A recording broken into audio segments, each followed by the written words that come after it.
Ako, si Shena Relano, ay naatasan ni Sir Chris na iulat ang Kabanata 22 ng El Filibusterismo ni Dr. Jose Rizal. Kabanata 22, ang palabas. Ngunit bago ang lahat, ano nga ba ang palabas? Ang palabas ay isang uring panoorin na naglalarawan ng iba't ibang karanasan sa buhay ng mga tao. Ito ay maaaring likhan lamang ng imahinasyon ng manunulat o maaaring hango sa tunay na buhay. Ang palabas ay maaaring makita sa telebisyon, sinihan, at dulaan o teatro. At alam mo rin ba na karamihan sa mga Pilipino ay kinagigiliwan ng mga panooring buhat pa sa ibang bansa? Mapapansin na ang producer natin ay iniaangkop ang ginagawang pelikula sa mga bagay na tinatanggap ng masa at hindi ibinabatay sa aral o kabutihang maidudulot nito sa mga manonood. Ngayon, dumako naman tayo sa mga talasalitaan upang maintindihan natin ng gusto ang aking ikukwentong kabanata. Una, pangingilak, pangongolekta. Pangalawa, masigabo, mainit na pagtanggap o palakpakan. Palko, upuan sa dakong itaas ng likuran ng teatro. Tabing kurtina. Butaka, upuang may patunga ng braso, pang-ibabang hanay ng upuan sa teatro. Ang mga pangunahing tauhan ay sina Kapitan General, Don Primitivo, Pepay, Paulita, Isagani, Makaraig, Doña Victorina, Juanita Pelaez, at marami pang iba. Ngayon, ikukwento ko na ang mga nangyaring kaganapan sa kabanatang ito. Sa loob ng teatro ay punong-puno ng tao.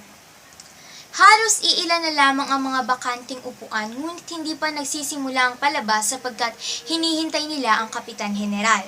Bago kasi mag-umpisa yung palabas, kailangan muna nilang hintayin yung Kapitan General. Pag dumating na yung Kapitan General, saka na mag-uumpisa.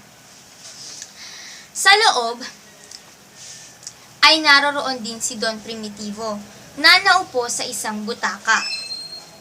Habang nakaupo na siya doon, sobrang maingay sa loob ng teatro dahil naiinip na sila, hindi pa rin kasi nag-uumpisa yung palabas.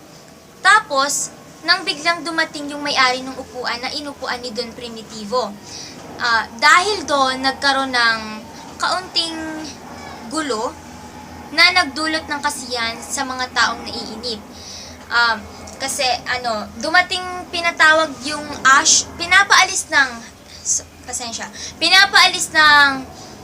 ng may-ari ng upuan si Don Primitivo, pero nagmatigas si Don Primitivo na hindi umalis dahil doon pinatawag ng may-ari yung usher o tinatawag na tagapamahala sa upuan.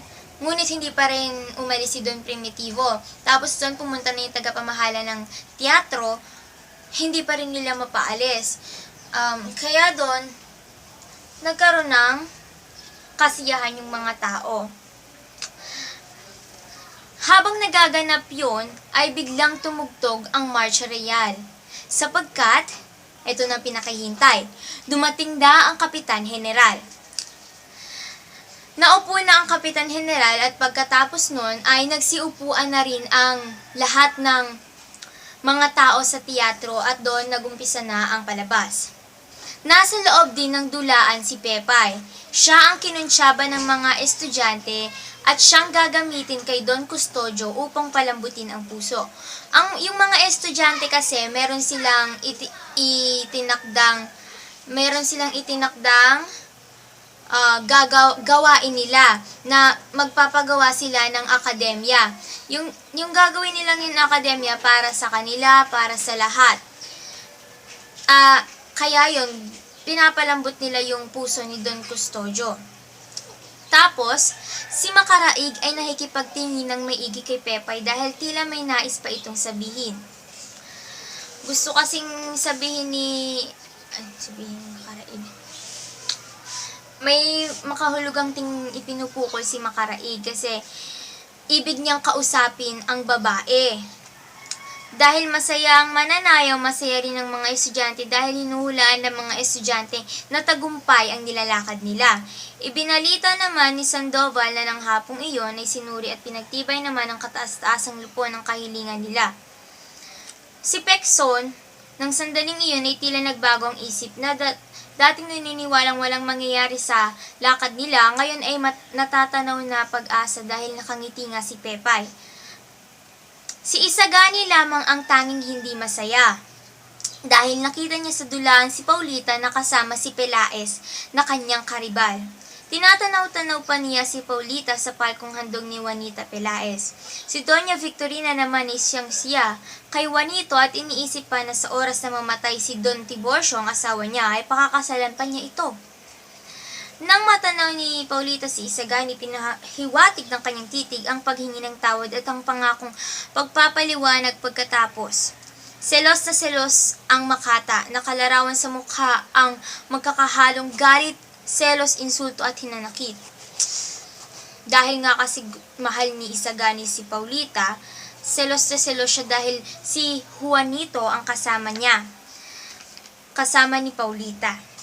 Tapos, si Doña Victorina naman, gustong-gusto si Juanito Pelaez. Kahit na may asawa siya, kaya nga kahit kung mamamatay ng asawa niya, ipapakasalan niya pa ito. Tapos, na magsimula ng palabas, isang Pransesa ang umawit, si Gertrude. At dahil doon, si Juanito, nagkunwari siya na may alam siya sa mga kahulugan na sinasabi ng mga Pransesa. Dahil dito lalong bumilib si Doña Victorina kay Juanito. Ngunit hinuhulaan lamang naman niya ang kahulugan batay sa mga buod na ng palabas na nabasa niya sa dyaryo. Maya-maya umawit si Sir Polete, may pumalakpak at nakakilala ito ni Tadeo, si Padre Irene, na pinag-espiyan ni Padre Salvi. Sa kung sadyang masama nga ang palabas ng mga Pranses, kakilala pala ni Sir Polete si Padre Irene sa Europa pa lamang. Habang umiinit ang palabas, lumalaon ang pagbibigay ng interpretasyon ni Juanito kay Paulita, hindi haltang siya nagpapanggap na maalam sa Pranses. Kapag nagtawa ang mga tao, ay nakikitawa rin siya, lalong humanga tuloy sa kanya si Doña Victorina. Nang ihuhudyat ang intermission, lumabas si Benzaib, na pintas ng pintas sa palabas dahil sa hindi daw artista ang mga nagsisipagganap sa palabas. At makikitang hindi sumipot o hindi dumating si Simon sa dulaan, gayong maaga pa'y may nakakitang kausap dito si Mr. Joy.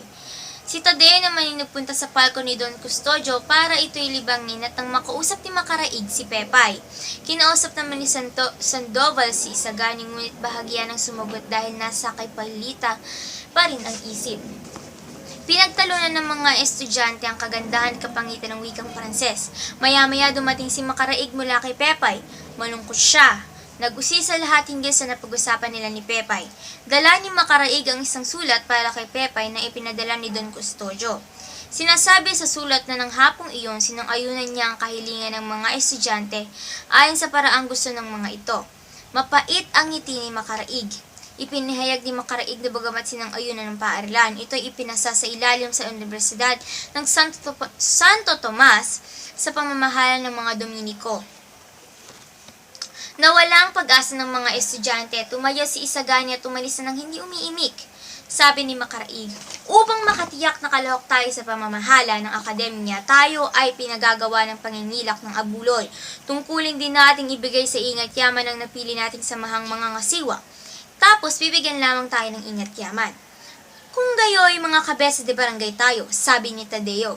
Hinagisan ni Pekson ng maruming media si Sandoval. Nagpatuloy pa ang ilang pagpapahayag ni Makaraig. Ang sabi pa niya ay hinihimo pa tayo ni Padre Irene na magdiwang sa isang salo-salo ng pagsasalamat. Sige, magdiwang tayo sa isang pasiteryang naglilingkuran ng mga insyik na hubad, ang sabi ni Pekson. Sinangayunan ng balak na ito, hindi na hinintay ng mga estudyante ang ikalawang yugto ng operata, tumayo ang lahat at ang estudyante at hiniwan ng dulaan takong-taka sa ang lahat ng manonood. Bilang paglalahad, yung pinuntahan ng mga estudyante doon ay para kumbinsihin si Don Custodio dun sa plano nila na pagpapagawa ng akademya. Ngunit, naaprobahan nga ito, ngunit kailangan pa rin nilang mangilak dahil hindi sila sigurado na magkakaroon sila ng pera para dito. Dahil nga mga Dominiko ang mga mamamahala. Yun lamang po. Yun lamang po. Maraming salamat.